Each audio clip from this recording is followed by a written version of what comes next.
Welcome, everyone, to Ladder Daily Digest. We celebrate and honor creators. And on our show today is someone who created a TED Talk. Welcome, Anthony Miller.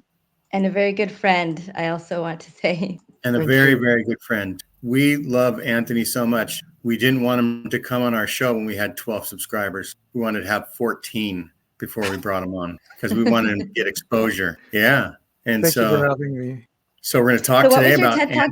Oh, go ahead. Sorry. I was going to say, what was your TED Talk about? And how did you, what was the process in deciding to give one? Yeah, so back in late 2020, our community decided to do a second TEDx series, TEDx Billings. One of the organizing committee reached out to me and said, "You've been nominated as someone that could potentially give a TED Talk." And I said, sure, I'm happy to help any way I can. I could talk, I've been in financial services for a really long time. I could talk about financial behavior, money, retirement, things like that. I said, I've been an entrepreneur for a very long time. I could talk about entrepreneurship and managing businesses and coming up with ideas and learning how to focus, stuff like that. And I said, there's something I could talk about. I said, back in 2016, I went through a very acute existential faith and identity crisis. And what came out of that is I created a local support community that supports people who have processed or in the process of processing an existential faith crisis from Mormonism and from other more literalist faiths.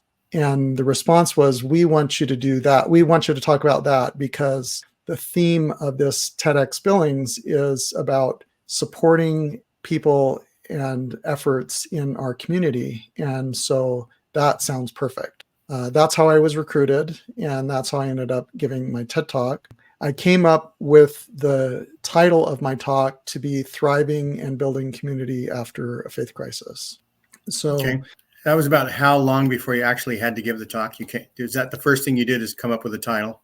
Yeah, the first thing I did is come up with the title or the theme. And I could have changed the title, but that stuck. What were your feelings as you, like when you decided to do that, where you're like, okay, this is, I don't know, did it seem more nerve-wracking to you to talk about that, something so personal versus, your expertise, your job expertise? Yeah. And did you think it would be easier than it turned out to be, or were you kind of nervous from the get-go? Like what was your thought process and your feelings as you prepared? Yeah, so to me, it's interesting to explain because initially, I thought in 2021 I was going to give my talk, but because of COVID, they pushed it to spring of 2022. So I had quite a bit of time to work on preparing my talk. And over time, what I was doing is I prepared my talk to talk about faith crisis, to talk about how people experience belief, they enmesh their sense of identity with belief. I prepared a talk that included talking about the illusory truth effect, confirmation bias, things like that, including how people attribute meaning to spiritual experiences. I talked about elevation emotion. So I prepared a talk talking about faith crisis and how active listening and support communities help people process grief and trauma. And that wasn't threatening. But I wasn't happy with how my talk was turning out. It seemed too detached from the actual experience. So I rehearsed that talk quite a few times as we went through periodic training with other people that were going to give their TED Talks. I continually refined it to get a little bit better. About a month and a half or so before my TED Talk, I was sharing recorded versions of it with several different friends to get their feedback. And I shared it with one friend in particular, and his response was, "Anthony, this is bullshit, man.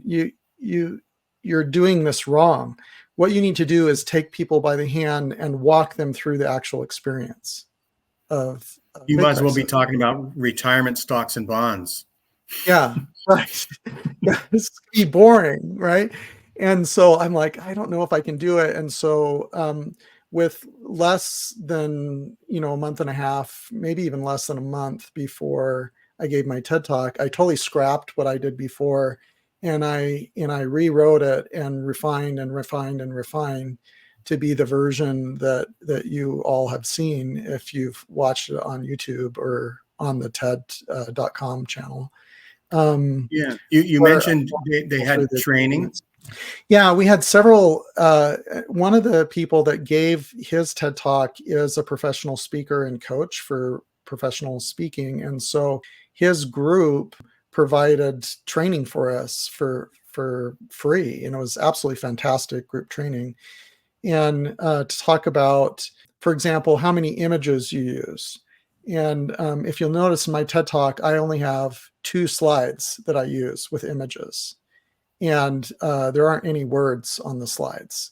And so one training that we went through in terms of images is it was suggested to us that the worst thing that you can do is have a big slide deck with like 100 different slides or even 20 different slides, because people get lost in the minutia. But if you have 1, 2, 3, 4 images that evoke emotion that are very deeply representative of what you're trying to communicate, that they'll be more impactful. So in my TED Talk, I had an image of a heart with lines that I refer to as vines around my heart that increasingly became more growing into and part of my heart. I was able to express that as imagery in my TED Talk. And then the second image that and then I also used an image of books on a shelf.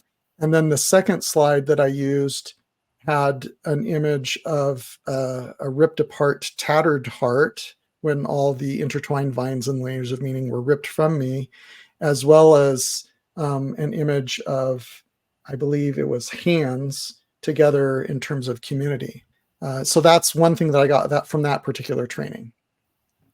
In one training that we had, it was suggested that when we give a talk, that we don't want to be over emotional. And I'm like, I don't even know how I could do that, because I'm going to walk people through the experience of a faith crisis.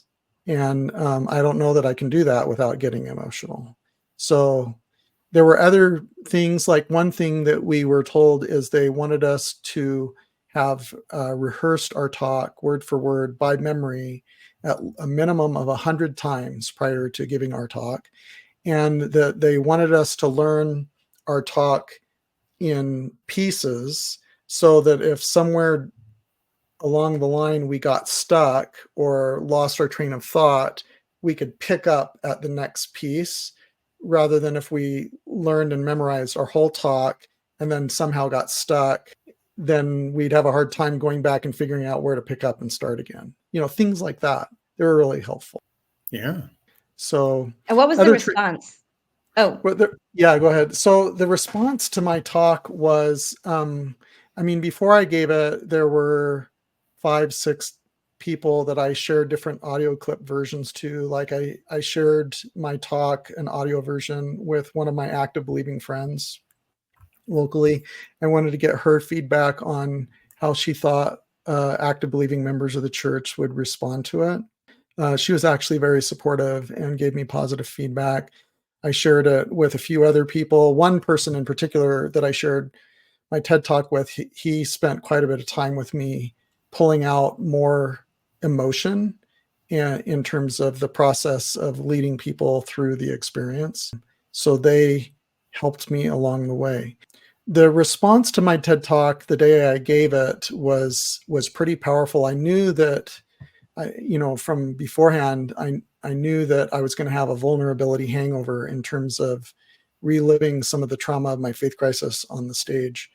So in the break, after I gave my TED Talk and I went out, there a few things happened. Like one person came up to me and she gave me a hug, and she expressed herself through tears, and she explained that she had been part of a very strict evangelical Christian congregation locally in Billings, and that over the years she was in a very abusive relationship with her husband. Her husband would physically abuse her, and finally she came up with the courage to go ahead and divorce him.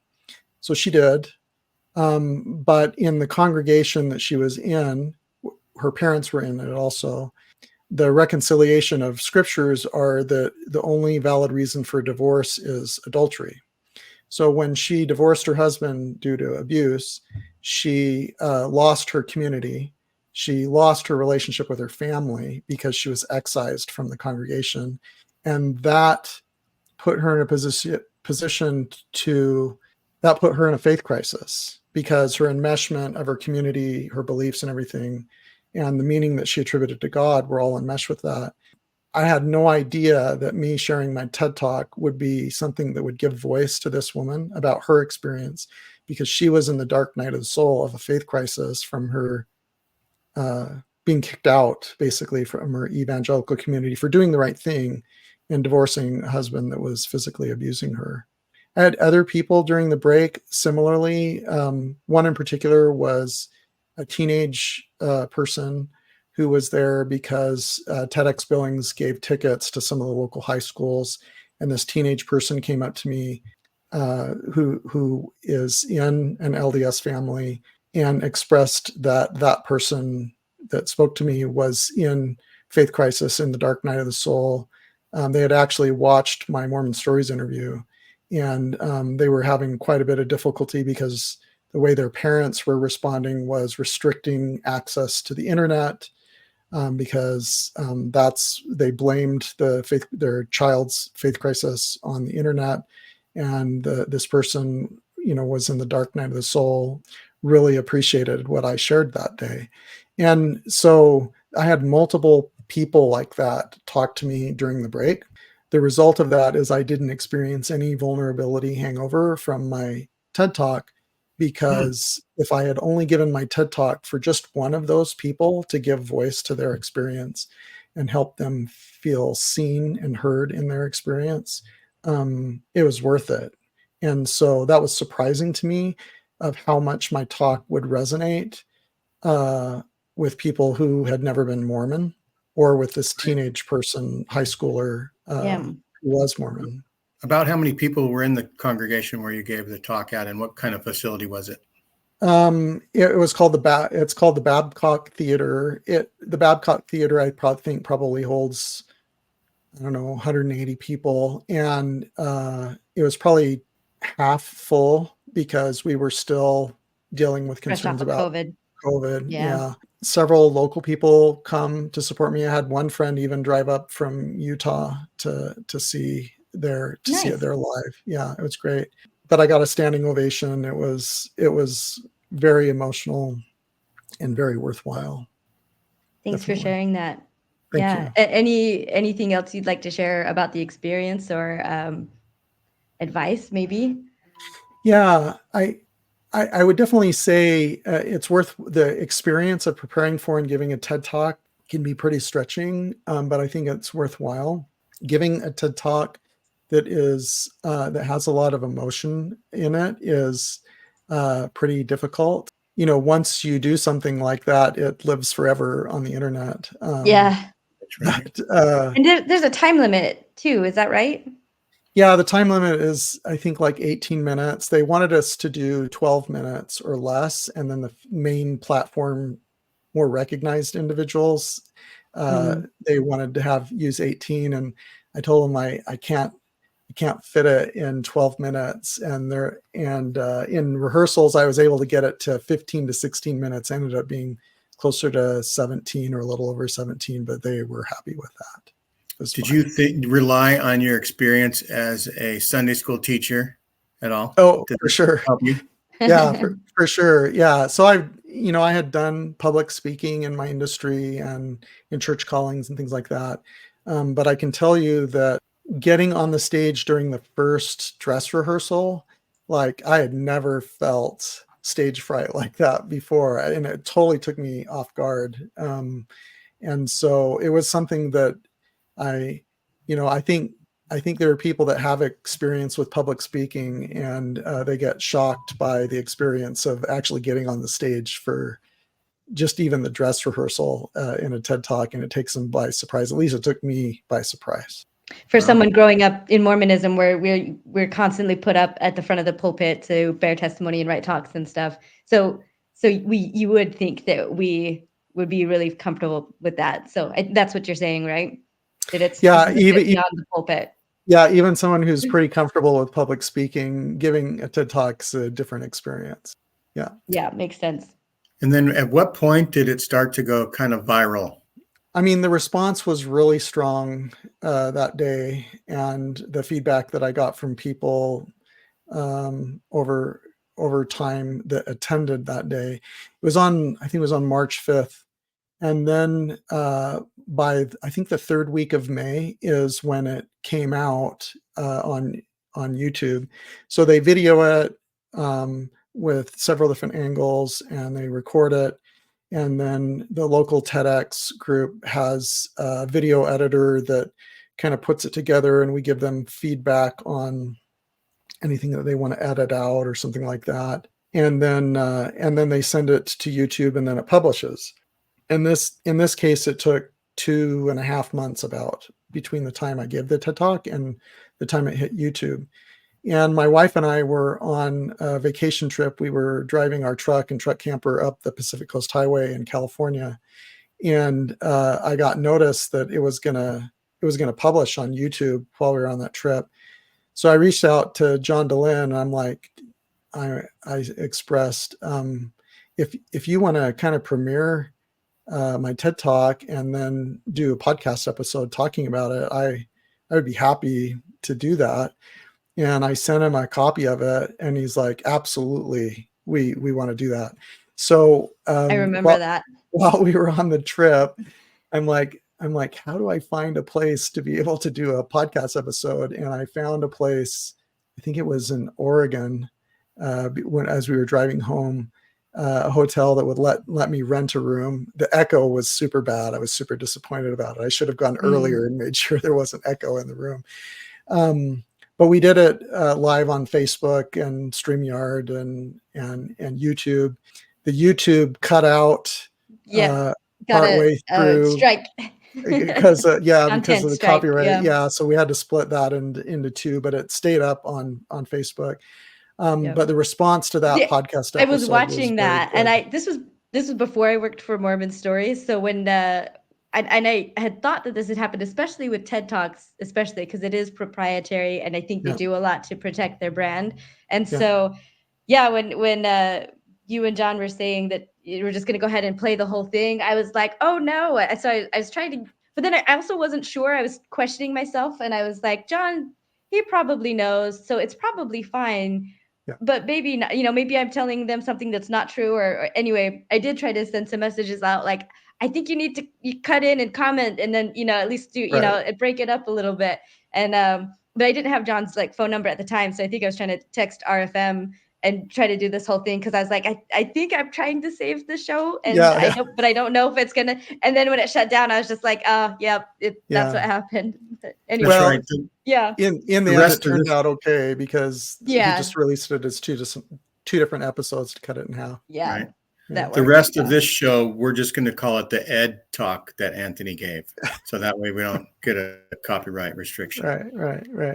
I want to know. So it was good. Oh, yes. I do have a story. I do have a story with regard to that. So this is a serendipitous story. Early in my faith crisis, I had a friend who was a hardcore atheist, but he was really supportive of me early in my faith crisis and stuff like that. And he saw me interact with someone online who was an apologist, a fair Mormon apologist, actually wrote a book about Mormonism and the Apocrypha. And he saw me have this interaction with this guy. His name is Ken. He lives in southern Utah. And at some point along the way, even though our interaction started out as polemic, I became friends with Ken. And my friend in Utah asked, how did this happen? I don't understand it. And I explained to my friend in Utah that at some point during the process, I decided to just get out of the weeds and just share my journey or my story of my faith crisis with Ken. And it changed my relationship with Ken because I walked him through the experience of the faith crisis. And even though Ken and I disagree on quite a few things, eventually this friendship grew in between us. And sometimes before I would share something on Facebook or something like that, I would send it to Ken, and ask him to help me extract the emotionally charged language from it, and have it be something that a believer could read. In any event, this really affected my friend in Utah when I told him this, and it helped him reconstruct meaning in his mixed faith marriage and things like that, to an extent that was very helpful for him. Well, this guy is one of the people that gave me feedback on my TED Talk, and he's actually the one that told me what I had initially prepared was bullshit. And he's like, what you need to do is you need to do what you did with Ken. You need to walk people through the faith crisis. So in any event, so with that context, what happened is when I did my Mormon Stories live premiere of my TED Talk, after I finished the episode, I got a Facebook message from my friend Ken. And Ken told me, I knew that Ken is in a second marriage, and the wife that he's married to now came from one of the apostate polygamous groups in Arizona or southern Utah. And what I found out subsequent to that is that Ken's mother-in-law had experienced faith crisis from her polygamous group, and she was very angry and things like that. So in any event, so I get this message from Ken, and he says, "You're never going to believe what's happened." And I'm like, "What's that?" He's like, "I just got a message from my mother-in-law, and I haven't been able to do anything to help her with her faith crisis. And she told me she was watching this guy talking about faith crisis in a TED Talk that he gave, and the things that he was saying was helping me not feel angry anymore in a way that's very, very healing." And during this episode on Mormon Stories, this guy said that he was friends with Ken from Southern Utah. "Is that you?" And Ken's like, "Yeah, that's me."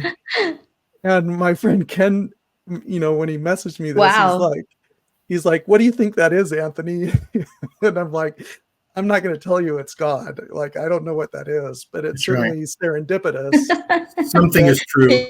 That this relationship that I had with this apologist that ended up significantly helping my friend in Utah, who significantly helped me with my TED Talk, ended up me giving a TED Talk in a way that I could talk about it on Mormon Stories that helped Ken's mother-in-law in a way that he couldn't help her. That's right. We'll just say the universe aligned that day. There was a very serendipitous, helpful experience that happened. And that's part of the story of my TED Talk that not a lot of people know, is that there were several things that aligned for my TED Talk to be what it was. Certainly things in my TED Talk that I shared about Lindsay Hansen Park, about Jerry Renshaw, and about others that helped me heal in terms of providing community. But also that if I had never really developed that friendship with Ken, I don't know that my TED Talk would have been exactly the same. And it turned out to help his mother-in-law in a way that he couldn't. That is amazing. Yeah, I think that's awesome that it kind of came full circle, basically. Yeah. I get, we could call it karma, maybe. I don't know. But that's special. I think that's really neat. Yeah. It was very meaningful. Ken can attribute whatever meaning he wants to it. And for me, I'm just at the end of my TED Talk, actually during my TED Talk, I shared that I felt like I received an answer that the purpose of my life is to live with gratitude for the opportunity to participate in the lives of others. And that's how I ended it. And that experience is an example of feeling grateful for the opportunity to participate in the lives of others. Doing things get you out there, right? Yeah, That's what, in a way, what this show is about, is the creative process helps people get out there and do things that affects people's lives, and things can come back to you. I think so, yeah.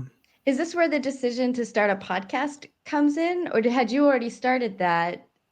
Where does that fit into the story? Yeah, that's a really good question. So I've been, at one point I counted, I think I've been in a dozen or more episodes on Mormon Stories, and I had certainly been on Mormon Discussions and Almost Awakened podcast quite a few times as well. What was going through my mind is that I feel like there's a lot of deconstructive content out there, and that's where the primary demand is. And with maybe 3% a year of otherwise active believing members in the church each year going through a faith crisis, maybe that's anywhere from 60 to 100,000 plus people in the U.S. each year going through a faith crisis. It's understandable that the primary demand for content in the podcast world is deconstructive content, because people are trying to make sense of things and they want to unpack the meaning and they want to understand what happened to them. And while there were some podcast channels that dealt with what do you do post deconstruction, things like that Gina Colvin was doing on A Thoughtful Faith, or things that Bill Reel and others were doing with the Almost Awakened podcast. And Faith Matters, I think, had started by that time. And Mormon Matters sometimes usually had reconstructive content. What I was interested in is having discussions about what do you do after deconstruction? How do you harvest meaning from your past experiences, and what do you do going forward? But I didn't want it to be prescriptive, like this is how you have to rebuild. I knew that I wanted to have conversations with people about what do you do after faith deconstruction moving forward. I believe that over the next 10 to 15 years, probably 1 million people, 1 million current active believing members in the United States over the next decade or more will probably go through some level of faith crisis, which is going to push a lot of viewers to Mormon stories and Mormon discussion and so forth. But there's going to be a lot of trauma and grief and things like that, where eventually people are going to want to look for discussions about what to do going forward after faith deconstruction without it being prescriptive. And I had some of those discussions on Almost Awakened with Britt Hartley, Janice Spangler, and Bill Reel, where we talked about we did a book club review of Jack Kornfield's Buddhism for Beginners. We did a series on Brian McLaren's Faith After Doubt. But I wanted to do more of that. And so I decided to launch a podcast called Life After Deconstruction. And I did that, I don't know, not quite 2 years ago. And I produced some content until about mid last year. A combination of different family health issues come up that took the majority of my bandwidth. So I haven't uploaded episodes in about a year. But this summer I'll be uploading more episodes. But the primary thing is to have conversations with people about what to do post deconstruction. And most of the content there is a selection of conversations about life after deconstruction. Mostly guest driven. Yeah. Mm-hmm. Yeah. You had talked to me earlier about maybe going under the Open Stories Foundation podcasts, or under Bill Reel's umbrella of Mormon discussion. Yeah, I'm sure. I didn't talk to Bill about it, but I'm sure he would have been happy for me to do a podcast under Mormon discussions as an additional channel, like he has for other people. And I did spend some time talking with Delyn about going under Open Stories. I didn't want to take A Thoughtful Faith after Gina Colvin decided to step down. I kind of felt like it'd be a good idea to have someone other than a straight white man give voice to that channel. And in the end, I also spent some time speaking with Lindsay Hansen Park and a few others about it. And I decided to go ahead and just launch my own, knowing that I wouldn't have as much reach or viewership, at least as quickly. But it allowed me independence and maybe to be a more neutral voice. John certainly wants to have more reconstructive content under Open Stories, and that's why he created and pushed A Thoughtful Faith and the Mormon Matters channels. But John's primarily known for his deconstructive content. So he's very supportive of what I had been doing and anticipate continuing to do. And Bill, of course, is very supportive as well. And so when you first started, was it just as scary as TEDx, or was it way easier compared to being on? Way easier, just because I had so much practice. I had been, at that point, I had been on Infants on Thrones, A Thoughtful Faith, Mormon Stories, Almost Awakened, Mormon Discussions. I even did an episode with Jacob Hansen on his channel. So I had been on several podcast channels, so it was kind of old hat at that time. Sure. Yeah, Steve Pinecker invited me 2 years in a row to give sort of a rundown on Sunstone. And after the first one, he said, "So when are you going to start your own podcast?" And I said, "Soon." And so it only took me 12 months. Yeah, but we talked about that before you started this channel. So yeah, for sure. Right. Yeah, you were one of the first people I reached out to talk about it. Yeah, thanks. I want to know, how did you get guests, and how did you have like a really specific production schedule where you tried to have guests on certain days and block that out? Was it a hobby you did after your day job, or were you able to take some time off? How did you get this structured, and how much time did it take out of your life, especially getting it going? Yeah, that's a good question. So initially I sat down and I kind of made a list of the topics that I'd like to talk about and the individuals who I'd like to invite. And my very first episode was with Britt Hartley, where we talked about what deconstruction means and how the word gets used with regard to a faith transition. If people go and they watch my episodes, they'll notice that my guests were pretty much all women. I had an idea that if I could amplify the voices of people and bring more women's voices into it, that would be more interesting. And so, So this was a deliberate choice. It was a deliberate, yeah. Like when I wanted to do an episode with Kaisa Berlin Kafusi, who's a biblical scholar who was an adjunct professor for a period of time at BYU, but ended up losing her ecclesiastical endorsement because her bishop didn't like that she was talking about the race and the priesthood essay, and that immediately got her fired from BYU. I think that's the first time I've heard her name. I recognize it. I've seen it a lot, and so yeah, it's interesting to me. I thought it was like more of like a Kaja or something because of the J, but it makes sense. It's a Kaisa, like yeah, Scandinavian, yeah, kind of yeah. So learn something new. Yeah, and I have several others who have agreed to do episodes. We just haven't got around to recording them. Maxine Hanks is excited to come on. Chris Kimball has agreed that he would talk about his book, Living on the Inside of the Edge. So I have several others who have agreed to come on the podcast. I just got overwhelmed, like I mentioned before, with Family Health Matters. And initially my intent was to do an episode a week. What that would mean is that I would probably record 1 or 2 a week and then release them kind of in a series. That was my initial plan.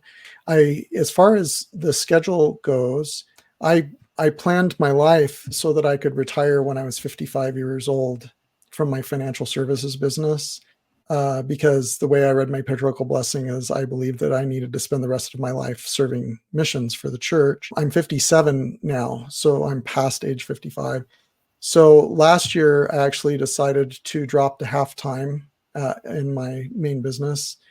And that was helpful with all the family health stuff that we had last year, but it did give me additional time and freedom to podcast or to be a guest on different podcast episodes.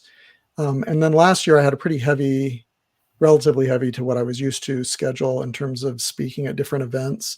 I spoke at multiple different Thrive events last year, as well as at Sunstone. So, I mean, that was basically the idea, is to release an episode a week, at least 3 weeks a month. And I have a list of like 20 or 30 different people to have different discussions with. So it's basically calling and scheduling with them. Usually what we would do is create a Google Drive Word document. I can't remember, Google Drive, whatever. It's like a Microsoft Word document on Google Drive that we would create an outline of what we wanted Google to talk Docs. about. A Google Docs document. Create an outline of what we wanted to talk about, what some of the questions were that I was going to ask, so that beforehand my guests kind of knew what the topic was that I wanted to cover and where I wanted to spend more time, and whether there were resources that they wanted me to link or resources that I wanted them to talk about or look at before the episode. So I need to get more familiar with StreamYard that we're doing this on. But the episodes that I did, I just recorded on Zoom, which is pretty easy. And I used iMovie on my MacBook Pro to edit. I had a friend who's a graphic artist help me figure out my logo. And so he gave me a couple logos to use. And then I subscribed to a service that allows me to download images and music to use. So I could have like a bumper or a trailer at the end.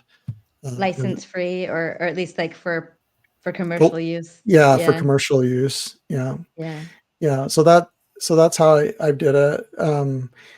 Editing is a lot more complicated. Like I've curated an episode. The one episode that I wanted, there's actually a series of episodes that I want to do that are actually a little bit more deconstructive, but I still want to do them. But it will require a lot of editing. So I have a friend actually through TikTok who does video editing. So he's going to help me with it. But one thing that I want to do is what I've explained in a couple places is my faith crisis was triggered when I studied biblical scholarship. Actually, it was triggered because my son came out as gay and I couldn't shelf what that meant. And so I went online to search for resources as to how to support my son. And that's where I found church history in the gospel topics essays. And then reading those is what triggered actually my faith crisis. So I spent a tremendous amount of time studying church history to try to make sense of things and try to understand why partially or entirely false polished narratives were given to me, about which I had spiritual experiences, to which I attributed meaning as that meant that they were literally and objectively true. And it turns out that they weren't true. So my faith crisis happened because I had spiritual experiences about things that were partially or entirely false, because the brethren wanted to protect faith and heritage rather than be transparent, because they thought people would lose their faith if they knew the truth, I think. At least that's what Packer's mantle is. The mantle is far, far greater than the intellect talk expresses. Some truths are not very useful. Yeah, right. And he indicated that he thought the role of a historian is like the role of an attorney, to represent their client, to present the most compelling information, and not to give ammunition to our critics, kind of thing. I had never heard about that talk prior to my faith crisis. Anyway, to get to the point is, when I eventually started studying biblical scholarship is where I actually found the satisfying answers. Church history triggered it. How so? Okay. Yeah. So when I learned how and when the 5 books attributed to Moses, the Pentateuch, came to be, and over what period of time, that gave me context for the implications for restoration scripture. So the 5 books attributed to Moses were sourced from materials from probably about 1000 BCE, and they weren't really fully finished until after the Babylonian captivity, maybe as late as the 400s BCE. There were different versions of God. There was El and there was Yahweh. It's pretty much agreed by all biblical scholars that the characters of Moses and Abraham, as represented in the Bible, are literary characters rather than literal historical characters in the ways that they're represented. And the stories of the 12 tribes of Israel and the story of Jacob and Israel is kind of a enmeshment or combination of different origin myths.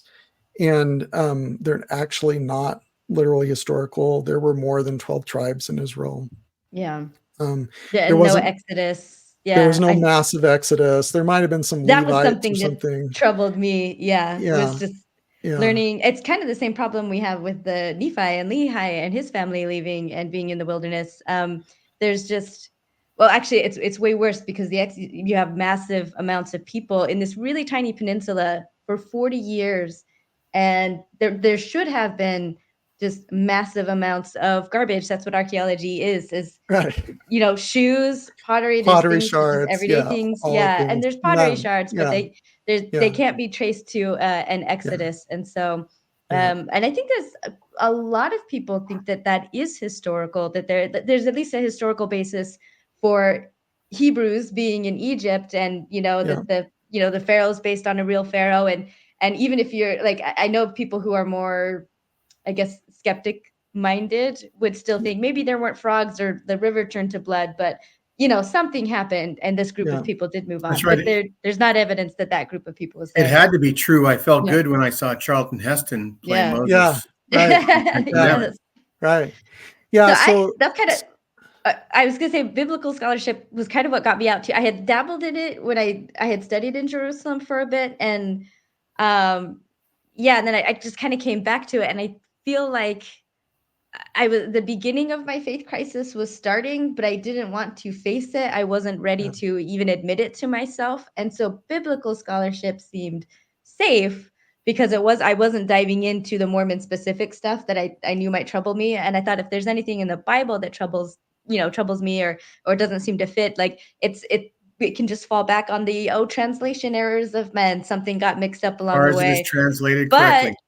Right, but then there are too many. After a while, it kind of starts adding up, where you're like, this is a problem. That narrative doesn't fix this issue, and it kind of went from there.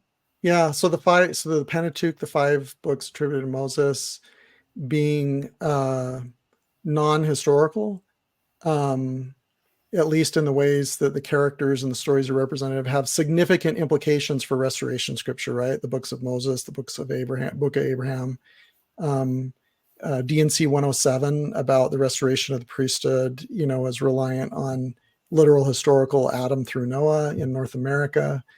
Temple ceremony.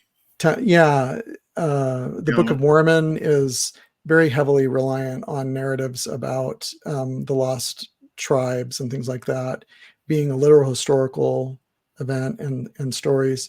And then as I studied more biblical scholarship and learned that what scripture are human beings writing, what it represents are human beings writing about what they believe God would want them to write about, as if God were literally speaking to them, and they're expressing their own religious, political, and theological concerns about their time and their day. And nothing in the Bible, none of the texts in the Bible were written by people who knew that what they wrote was going to end up in a codex or combined biblical text. None of that, which is very problematic for the Book of Mormon and the idea that there were brass plates, because there was no codex, there was no Bible canon text. Certainly not before for Laban to have the exile.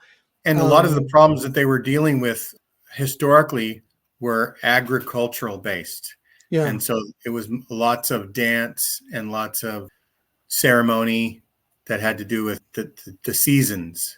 And political rhetoric about the ownership of land, right? So the Abraham story is about ownership of land, or claim to land, and the Exodus and the conquest story about ownership of land, God-given right of people too. Yeah, of men.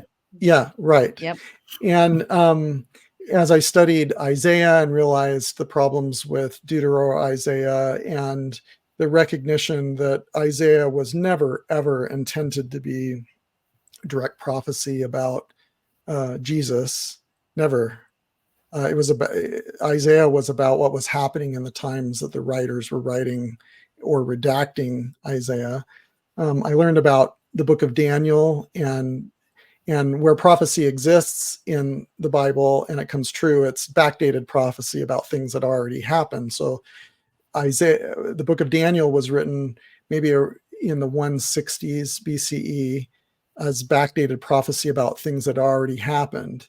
And the really old stuff is not entirely accurate. And then as it gets closer to the period of time when it was written, it becomes more and more accurate. And then what gets written in the book of Daniel after when it's written is wrong, right? And that's how scholars know. Works. Yeah. That's how scholars know when the book of Daniel was written. And that's how we know when the Book of Mormon was written, because the prophecies are very, very specific until around the time that Joseph lived. And then the prophecies become more and more general, like that there would be evil and conspiring men and, oaths and covenants and stuff like that. Yeah. But the Well, specific that I feel like prophecies there are always wrong. is. Yeah. So it's like it's not really prophecy to say like men are gonna do secret dealings and have each other's back and No, no. manipulate like that's kind of Right. that happens. Yeah. Yeah, yeah, yeah. So, in any event, that's how we know when the book of Daniel was written, and that's how we know when the book of Mormon is written, because we can see very specific prophecies and then general prophecies, and then the prophecies are wrong. Like one prophecy in the book of Mormon is that the righteous, the literal lineal descendants of the Lamanites will unite with righteous Gentiles, and then they will end up violently decimating the evil Gentiles. Like that's never happened. Taking over America. Were they supposed to build the temple too? The New Jerusalem? I think wasn't that also the Lamanites? They were going to build They're going to be the part of temple of the it. New They're going to Jerusalem. blossom like a rose. So this very specific prophecies never happened, and they're wrong. But that's how we know when the Book of Mormon was created, is because of like how we know the Book of Daniel was created. And then I studied how the New Testament came to be, that the nativity stories in Luke and Matthew are contradictory, irreconcilably contradictory, and that the Luke version probably is a very late edition and has significant embellishment. And the Matthew version of the nativity is demonstrably not. It's like a literary device to equate Jesus to Moses kind of thing. And also that the book of Revelation was never intended to be direct prophecy about our day. It was commentary on there. So as I studied biblical scholarship, it answered all my questions about my faith crisis, because the answer was Joseph Smith held a fundamentalist literalist view about biblical texts, and he expressed scripture through that paradigm, that the characters in the Pentateuch and the stories in the Bible were literally true.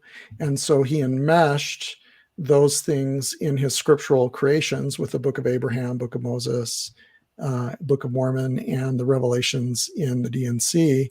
And it just biblical scholarship answered and resolved my faith crisis, because it gave me context of what Mormonism was. It was just a creation by men who held fundamentalist literalist views about biblical texts.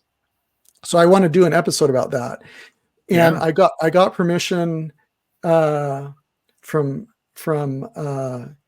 is it ADHD? Aaron has a Instagram channel and a TikTok channel, and it's not as popular as Dan's, but he's given me permission to use some of his content. Dan McClellan has given me permission to use some of his videos and content. And there are others, biblical scholars, who have content that they've given me permission to use clips from theirs to do what I'd like to do is do an episode, maybe multiple episodes, about how biblical scholarship helped me deconstruct and reconstruct meaning for scriptural texts in a non-literal way. And it resolved my faith crisis, because it gave me answers as to how Mormonism came to be. Like polygamy was based on, this is my view, polygamy was based on Joseph Smith's belief that Abraham, Isaac, and Jacob were polygamists. Of course, Isaac wasn't a polygamist in the biblical text. And he believed that they were literal historical people, and that God justified what they did in terms of having wives and concubines. And so my view is Joseph Smith felt justified in adding extramarital relationships and eventually additional marital relationships based on his fundamentalist literalist view of biblical text. He felt justified in doing so. So plus, that resolves the whole polygamy thing. If God speaks to us through our feelings, and he has lots of feelings for lots of women, God must be doing it. Yeah, the ends justify the means. I mean, in Joseph Smith's mind. So you're saying maybe the proclivity was already there, but the biblical scholarship and his literalistic view kind of provided an avenue Merged. to make it For okay. justification, yeah. Yeah. If you subscribe to, and I do, Dan Vogel's pious fraud theory, where he suggests that Joseph Smith believed that he was bringing people unto the version of Jesus or God in which Joseph believed, so he felt justified in his frauds, and he believed that God justified what he was doing even when he messed up things. If you subscribe to Dan Vogel's pious fraud theory, that's how I reconcile that Joseph Smith felt justified in the things that he did, even when he messed up. Like, I think there's evidence that's somewhat compelling that Joseph Smith knew before he died, before he was killed, that him introducing polygamy was a mistake. And there's even at least one account where he suggested that he recognized it was a mistake. But before that, it seems like he felt justified by whatever version of God in which he believed at the time, that it was worthwhile. It's the same with the church today, I think. Yeah, certainly. Yeah. Yeah. President Nelson certainly believes that God cares about green tea, and is just offended by the word Mormon as he is. Of course, enough to withhold blessings. Yeah. And God loves spires. Spires are inspiring. Yeah. Phallic symbols are very important to God, and his has to be bigger than everybody else's. Yeah, so it can be seen by everybody else. Yeah. Yeah. So I think that's certainly the case, where there are different presidents of the church who have their pet theories, concerns, or projects about which they feel very strongly, and maybe even they had spiritual experiences to which they attributed meaning as God justified them in their concerns. And so by the time they end up in senior leadership, they profess those things as what God wants. And in my view, that's not a lot different than scriptures, because I think, whoever wrote some of the texts falsely attributed to Paul were doing the same thing. They were writing what they thought God wanted them to write, as if God was really literally speaking to them. The version of God that gets expressed there are many different versions of God expressed during the Restoration period, as well as in biblical texts. And what I think that is are men. There aren't very many things written by women, but men are expressing the version of God in which they believe. So anyway. That's right. So I want to do a series of episodes about that, but that will require quite a bit of video editing to pull in these different sources. So it's not just my opinion sharing what I've just shared, but rather sharing clips and videos from multiple different biblical scholars talking about these different things, about, for example, that the book of Revelation was never intended to be direct prophecy. Yeah. And it's gotten a lot of mileage by today's Christians for sure. Yeah. So this is like definitely a new content strategy for you coming back to the podcast. Is it still more or less the same show and topics and whatnot, or is this kind of a new, besides bringing in other creators and other clips, is this a new direction? Yeah, or is it kind of picking it back up? Yeah, I'm going to pick it back up, and still the majority of the content, I want to be conversations with people, to have conversations about how they have moved forward and reconstructed meaning in their life post deconstruction. But I want to include more episodes that's me talking and then referencing to different material as to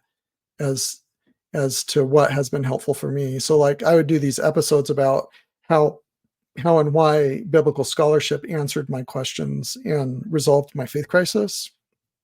But also how scriptural texts became more interesting and meaningful to me after faith crisis than before because of that. So it's kind of a reconstructive thing. Yeah. Even I found though it's nice don't when mean you what they used don't to. have. I'm so sorry. I started before you Go finished. Ahead. Go ahead.